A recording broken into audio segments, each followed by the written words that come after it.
શુભ પ્રભાત. આપ સૌનું ફરી એકવાર આજના સંસ્કૃત લેક્ચરમાં સ્વાગત છે. આગળ આપણે પાઠ 17 છે પૂરા કર્યા હતા અને ત્યારબાદ આપણે સંધિનો ટોપિક છે પણ જોયો હતો. આજે આપણે આગળના ચેપ્ટર તરફ જઈએ છીએ.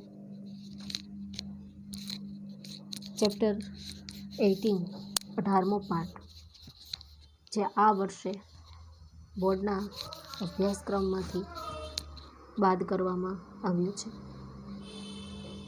એટલા માટે આપણે મહત્ત્વનું નથી, એટલે એના માટે તમે ફેરબુકમાં એના શબ્દાર્થી ભાષાંતર છે એ નહીં લખો તો ચાલશે. પણ આપણને એમ ન થાય કે ભાઈ એમાં શું હતું. આપણને ભલે અત્યારે એક્ઝામમાં નથી આવવાનું, પણ કંઈક નવું જાણવા છે એ ચોક્કસ મળે છે, દરેક પાઠમાંથી મળે છે. તો આ પાઠમાં પણ નાના નાના મુક્તકો છે કે જે ખરેખર સંસ્કૃત ભાષાની જે વિશેષતા, જે ખાસિયત છે એ દર્શાવે છે. તો એને આપણે સાવ એમને છોડી દઈએ તે વ્યાજબી ન કહેવાય.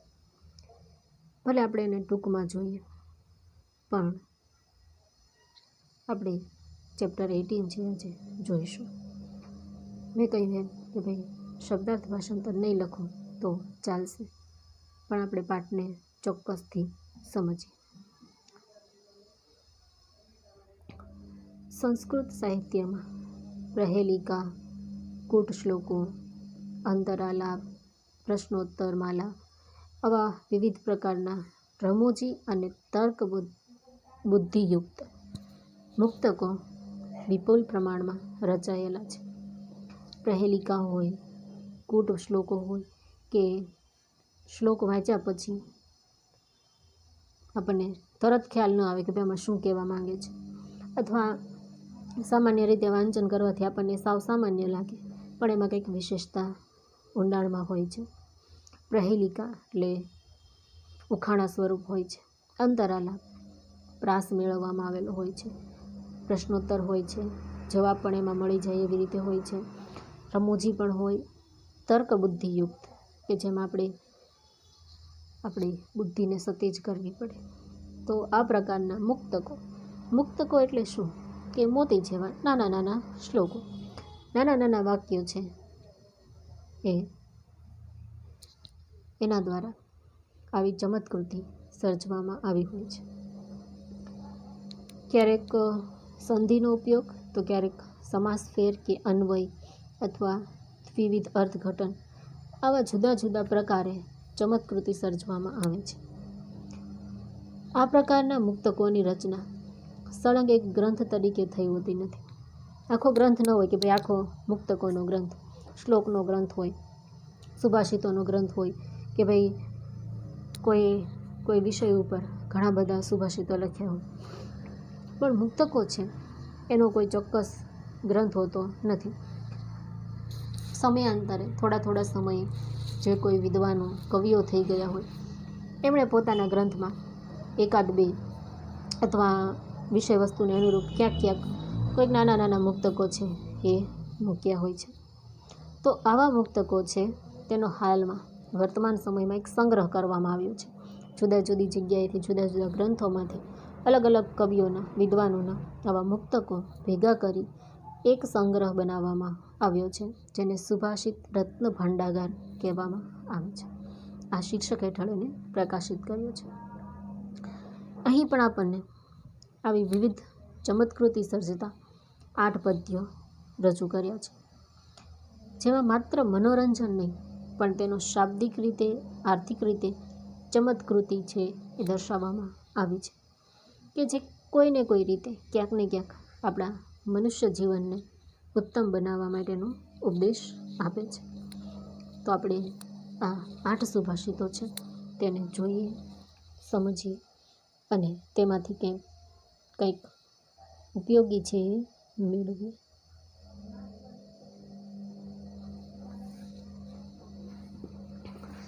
સૌથી પહેલું સુભાષિત છે, પિનાક ફણી બાલેન્દુ ભસ્મ મંદાકિની યુતા પ વર્ગ રચિતા મૂર્તિ રપ વર્ગ પ્રદાસ્તુવ. હવે અહીંયા તમે શરૂઆતમાં જુઓ જે શબ્દો આપ્યા છે એમાં પ, ફ, બ, ભ, મ આ 5 અક્ષરથી શરૂ થતા શબ્દો છે. 5 અક્ષર કયા છે? પ વર્ગ, ક વર્ગમાં ક, ખ, ગ, ઘ, અંગ, ચ વર્ગમાં ચ, છ, જ, ઝ, યમ, ટ વર્ગ ટ, ઠ, ડ, ઢ, અણ, ત વર્ગ ત, થ, દ, ધ, ન અને 5મો પ વર્ગ પ, ફ, બ, ભ, મ. તો આ પ વર્ગથી રચવામાં આવેલી મૂર્તિ એ કેવી છે? તો એ મોક્ષ આપનારી છે. તો આ 5 વસ્તુ કઈ કઈ છે? તો પહેલી છે પિનાક. પિનાક ધનુષ્યનું નામ છે. આ ધનુષ્ય કોણ રાખે છે? તો એ છે ભગવાન શિવનું ધનુષ્ય, જેનું નામ પિનાક છે. બીજું છે ફણી. ફણી એટલે કે સાપ. તો ભગવાન શિવ છે એને ગળામાં સર્પ ધારણ કરેલો છે. બાલેન્દુ નાનકડો ચંદ્ર, ચંદ્રરેખા, બીજનું ચંદ્ર જે શિવની જટામાં હોય છે. પછી છે ભસ્મ, એટલે ભગવાન શિવે આખા શરીર ઉપર છે એ ભભૂતિ છે, રાખ છે એ લગાડેલી હોય છે. અને 5મું છે મંદાકિની એટલે ગંગા, જે ભગવાન શિવની જટામાં છે. તો આ 5 વસ્તુ દ્વારા રચવામાં આવેલી મૂર્તિ એટલે ભગવાન શિવની મૂર્તિ તમને મોક્ષ આપનારી બનો. ત્યાં સ્પેશિયલ 5 પ વર્ગના 5 અક્ષરોનો ઉપયોગ કરી એવા 5 શબ્દો લીધા જે ભગવાન શિવને અનુરૂપ છે, એમને ધારણ કરેલા છે અને એવી ભગવાન શિવની મૂર્તિ જે મોક્ષ આપનારી બને. ભગવાન શિવ છે તેમને મોક્ષના દેવતા કહેવામાં આવે છે. તો આ એક જ વર્ગના અક્ષરોનો ઉપયોગ કરી ને મુક્તક રચવામાં આવ્યું છે એ આ શ્લોકની ખાસિયત છે. આગળ બીજું જોઈએ, ભગવન કિમ ઉપાદેયમ ગુરુ વચન હેયમપી ચ કિમ અકાર્યમ કો ગુરુ અધિગતત્વ શિષ્ય હિતાયુધ્યત સતતમ. સામાન્ય રીતે તમે વાંચો તો આપણને એમ થાય કે આમાં શું કાંઈ છે નહીં. હવે તમે જ્યારે એને ટ્રાન્સલેટ કરો ત્યારે તમને ખબર પડે કે ભાઈ શું કહેવા માંગે છે કે ભગવાન કિમ ઉપાદેય. ભગવાન એટલે શ્રીમાન, શ્રેષ્ઠ, મહાન વ્યક્તિ કે આમ ઉચ્ચ હોદ્દાવાળી વ્યક્તિને પૂછે, પ્રશ્ન પૂછવામાં આવ્યો છે, હે ભગવાન ગ્રહણ કરવા જેવું શું છે? સાથે સાથે તેનો જવાબ આપ્યો છે કે ગુરુ વચન. ગુરુના વચન જે છે, ગુરુની વાત છે તેને ગ્રહણ કરવી જોઈએ. બીજો પ્રશ્ન એમ પૂછ્યો છે, હેયમપી ચ કિમ ત્યાગ કરવા જેવું શું છે? હેયમ એટલે ત્યાગ કરવો. ત્યાગ કરવા જેવું શું છે? તો કે અકાર્યમ ન કરવા જેવું કામ. જે કામ કરવા જેવું નથી તેનો ત્યાગ કરી દેવો.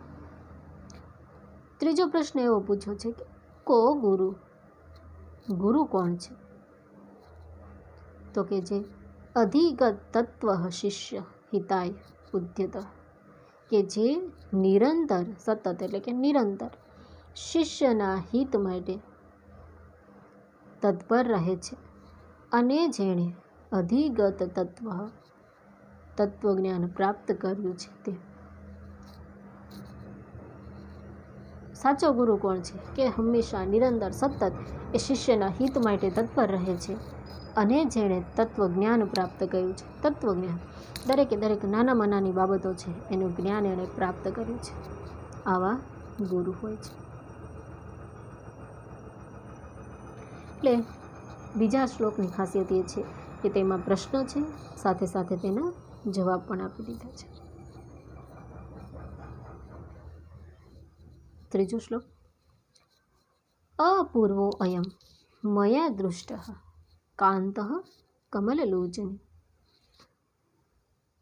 શો અંતરમ યો વિજાનાતિ સ વિદ્વાનત્ર સંશય. હે કમળ જેવા નેત્રવાળી, કમલલોચને, કમળ જેવા નેત્રવાળી એક સ્ત્રીની વાત કરવામાં આવી છે. એક સ્ત્રીને ઉદ્દેશીને વાત કરવામાં આવી છે અને એની સરખામણી કેવી કરી છે?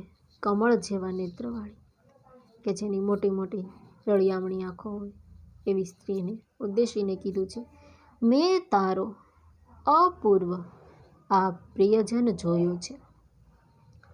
અપૂર્વ એટલે કે જે ક્યારેય પહેલાં નહોતો જોયો તે પ્રિયજન, પ્રિય વ્યક્તિને હવે જોયો છે, જે 3 શ વચ્ચેના ભેદને જાણે છે.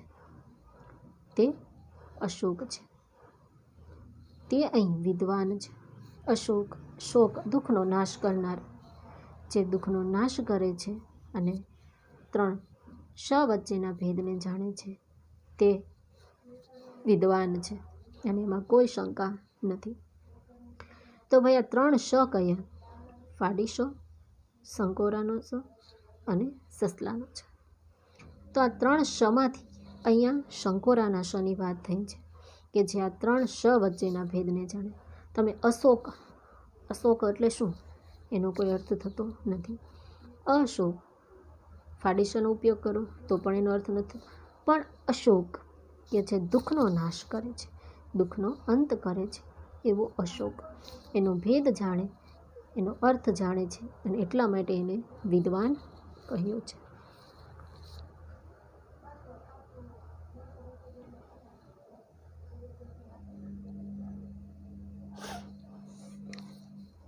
ચોથો શ્લોક. શસ્ત્રમ ન ખલુ કર્તવ્યમ ઇતિ પિત્રા નિયોજિત તદેવ શસ્ત્રમ કૃતવાન પિતુ આજ્ઞા ન લંઘિતા. તારે શસ્ત્ર ઉગામવું નહીં એવું પિતાએ જોતર્યું. પિતાએ પુત્રને કહ્યું કે ભાઈ તારે શસ્ત્ર ઉઠાવવું નહીં. તેને જ તેણે શસ્ત્ર બનાવ્યું. જે વસ્તુ પિતાએ ના પાડી એને જેણે શસ્ત્ર બનાવ્યું અને આમ એણે પિતાની આજ્ઞાનું ઉલ્લંઘન ન કર્યું. ભાઈ આ હું શસ્ત્ર નહીં ઉઠાવું એવું કીધું, એણે ઉઠાવ્યું પણ નહીં, શસ્ત્ર પણ ઉઠાવ્યું ને આજ્ઞા પણ પાલન કર્યું. તો 2 વસ્તુ કઈ રીતે બને? તો અહીંયા સંસ્કૃત શબ્દની ખાસિયત છે. ન ખલું, ખરેખર નહીં. એ શબ્દ છે છૂટો છે. ન ખલું એટલે ખરેખર નહીં એવો એનો અર્થ થાય. એ શબ્દને સાથે જોડી દો. નખલું એટલે નરણી, નખ કાપવાનું સાધન, નેલ કટર. ન ખલું ખરેખર નહીં. તારે ખરેખર શસ્ત્ર ન ઉઠાવવું જોઈએ એવું પિતાએ કીધું. એણે એનું શસ્ત્ર બનાવ્યું. નખલું એટલે કે નેલ કટર, નખ કાપવાનું શસ્ત્ર બની ગયું. આમ એણે શસ્ત્ર પણ ઉઠાવ્યું, પિતાની આજ્ઞાનું પાલન પણ કર્યું. પિતાએ કયા શસ્ત્રની વાત કરી કે ભાઈ જેનાથી કોઈને કંઈ નુકસાન ન થાય, પોતાને પણ, પુત્રને પણ કે કોઈ અન્ય વ્યક્તિને પણ. એવું શસ્ત્ર ન ઉઠાવવું એવી એને આજ્ઞા કરી. એ જ વસ્તુ ન ખલું ને નખલું, પુત્રએ શસ્ત્ર બનાવ્યું અને પિતાની આજ્ઞાનું ઉલ્લંઘન પણ ન કર્યું. એટલે આ રીતે સંસ્કૃત શબ્દ છે એને અલગ પાડીને એનો અર્થ છે એ આ રીતે અલગ બને છે, એ એની વિશેષતા છે. આગળનું 5મો શ્લોક. વૃક્ષસ્ય અગ્રે ફલમ દૃષ્ટમ ફલાગ્રે વૃક્ષ એવ ચ અકારાદિ સકારાંતમ યોજાનાતિ સ પંડિત. વૃક્ષાગ્ર એટલે વૃક્ષને ફળ. આપણને ખ્યાલ આવી ગયો કે ભાઈ વૃક્ષ અને ફળની વાત કરી છે. શું કીધું છે કે ભાઈ વૃક્ષની આગળ, વૃક્ષની આગળ એટલે ઉપરની ટોચ ઉપર ફળ જોયું અને ફળની આગળ પણ વૃક્ષ જોયું. વૃક્ષ છે, એની ટોચ ઉપર ફળ છે, એ ફળની ટોચ ઉપર પણ પાછું વૃક્ષ છે. અકારાદિ, આદિ એટલે શરૂઆત, શરૂઆત અથી થાય છે, સકારાંત, અને અંત સથી થાય છે. જે એને જાણે છે તે પંડિત છે. ઝાડ, ઝાડની ટોચ ઉપર ફળ, ફળની ટોચ ઉપર ઝાડ, શરૂઆત અથી અને અંત સથી. આવું ફળ કયું છે? જો તમે જાણતા હોય તો તમે પંડિત. કોઈને યાદ આવ્યું? અનાનસ, શરૂઆતમાં અ અને છેલ્લે સ. અનાનસ, અનાનસનું ઝાડ હોય, એની ઉપર ફળ હોય ને ફળની ટોચ ઉપર પાછા પાંદ હોય છે, એવા આકારના તે, એટલે એ વૃક્ષ જેવું લાગે છે, જેની શરૂઆત અથી થાય છે અને અંત સથી થાય છે. એટલે અહીંયા આપણે આ પ્રહેલિકા છે, જેનો જવાબ આવે છે અનાનસ.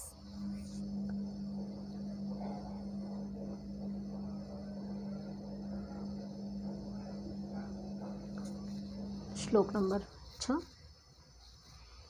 યથા નયતિ કૈલાસમ નગમ ગાન સરસ્વતી, તથા નૈતિ કૈલાસમ ન ગંગા ન સરસ્વતી. ધ્યાનથી જુઓ, શ્લોકમાં તમને શું સમાન લાગે છે? આમાં આંતરપ્રાસ છે. પહેલા શબ્દ નૈતિ કૈલાસમ, બેયમાં સરખા, યથા તથા એટલે જેમ તેમ. હવે નગમ ગાન સરસ્વતી, એમાંથી ન છૂટો પાડી દો, અલગ કરી કાઢો, અને ગમ છે એને બીજા ગા સાથે જોડી દો એટલે ગંગા, ફરી ન છૂટો પાડી દો અને સરસ્વતી છૂટું પાડી દો. ન ગંગા ન સરસ્વતી, એટલે છૂટા પાડેલા શબ્દો બીજી લાઈનમાં આપ્યા છે. શું કહેવા માંગે છે? ગાનરૂપી, એમાં એવું કીધું છે કે ભાઈ ગાનરૂપી સરસ્વતી, કૈલાસ ઉપર નથી ગંગા લઈ જતી કે નથી સરસ્વતી, કૈલાસ પર્વત ઉપર નથી ગંગા લઈ જતા કે નથી સરસ્વતી, પણ કોણ લઈ જાય છે? તો કે ગાનરૂપી સરસ્વતી. અથવા એમ પણ કહી શકાય કે જેમ ગાનરૂપી સરસ્વતી કૈલાસ પર્વત ઉપર લઈ જાય છે, તેમ કૈલાસ ઉપર ગંગા કે સરસ્વતી પણ લઈ જતી નથી.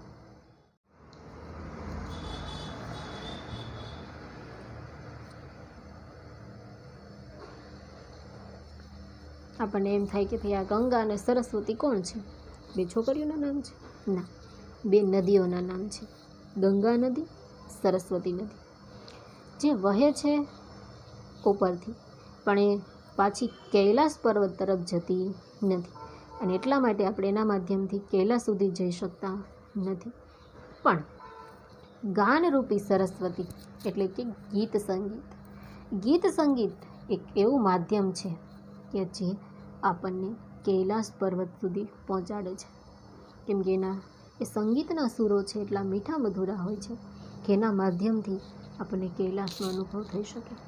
એટલે અહીંયા ગીત સંગીતનું મહત્ત્વ છે કે એ આપણને કૈલાસ સુધી પહોંચાડી શકે છે, એના માધ્યમથી આપણે કૈલાસ સુધી પહોંચી શકીએ છીએ. પણ ગંગા નદી કે સરસ્વતી નદી, એના માધ્યમથી આપણે કૈલાસ પર્વત પર જઈ શકતા નથી. કૈલાસ પર્વત શું છે? ભગવાન શિવનું ઘર, શિવ અને પાર્વતી જેમનું નિવાસ સ્થાન છે કૈલાસ પર્વત. એટલે ત્યાં આ નદીઓ છે લઈ જઈ શકતી નથી.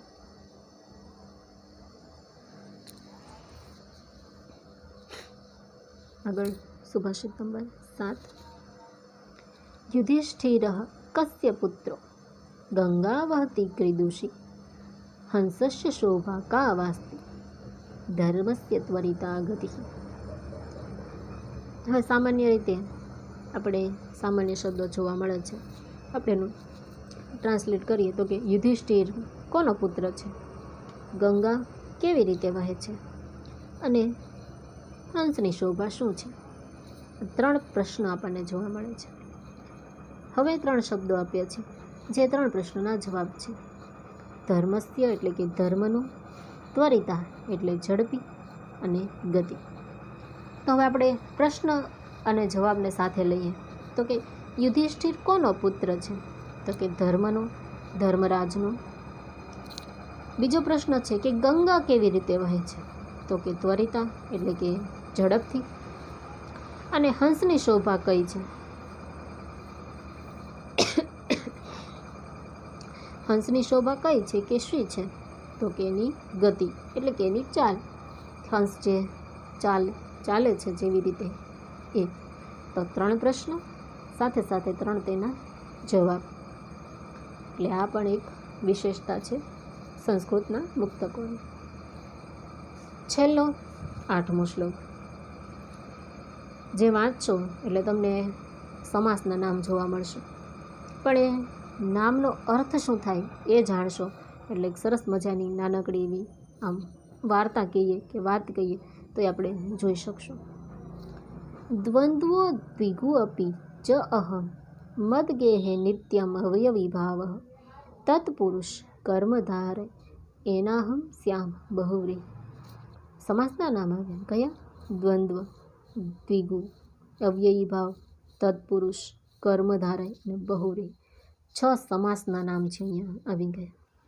એનો અર્થ શું થાય છે? તો પેલું કે દ્વંદ્વ.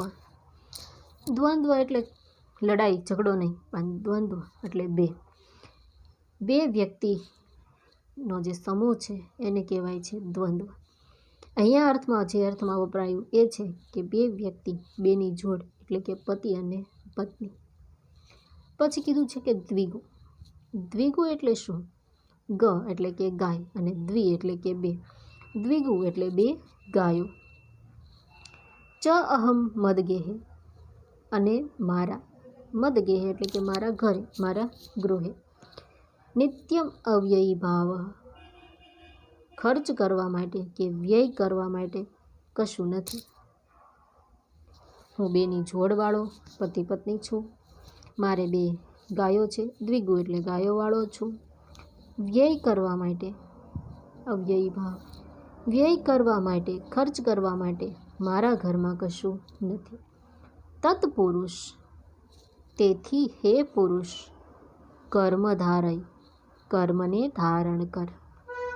એનાહમ શ્યામ જેથી હું બહુવ્રીહી ખૂબ ધાન્યવાળો બની જાઉં. બહુ એટલે ઘણા અને વ્રીહી એટલે ડાંગર કે ચોખા. પણ અહીંયા ધાન્યના અર્થમાં આપણે લઈએ તો કે હું 2ની જોડવાળો છું, 2 જણા છે. 2ની ગાય, દ્વિગુ એટલે કે મારે 2 ગાયો છે. ખર્ચ કરવા માટે ઘરમાં કાંઈ નથી.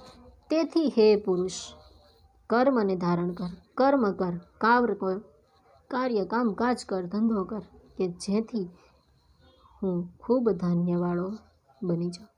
એટલે સમાસ છે એના આવી રીતે એનો ઉપયોગ કરી અને એક સરસ મજાની વાક્ય રચના કે એક વાત છે રજૂ કરવામાં આવી છે. આવા તો ઘણા બધા મુક્તકો છે એ આ સુભાષિત રત્નભાંડારમાં જોવા મળે છે. આપણને અહીંયા ફક્ત 8 જ આપ્યા છે જેની આવી વિશેષતાઓ છે. વિભક્તિ માટેનો પણ એક સરસ મજાનો શ્લોક છે કે જેમાં 7 વિભક્તિનો ઉપયોગ એક જ સુભાષિતમાં કરવામાં આવ્યો છે. ઘણી બધી આવી સંસ્કૃત સુભાષિતની વિશેષતાઓ છે મુક્તકો સુભાષિતોના માધ્યમથી દર્શાવવામાં આવે છે, જે આપણને મનોરંજન, રમૂજ સાથે સાથે જ્ઞાન પણ પ્રદાન કરે છે.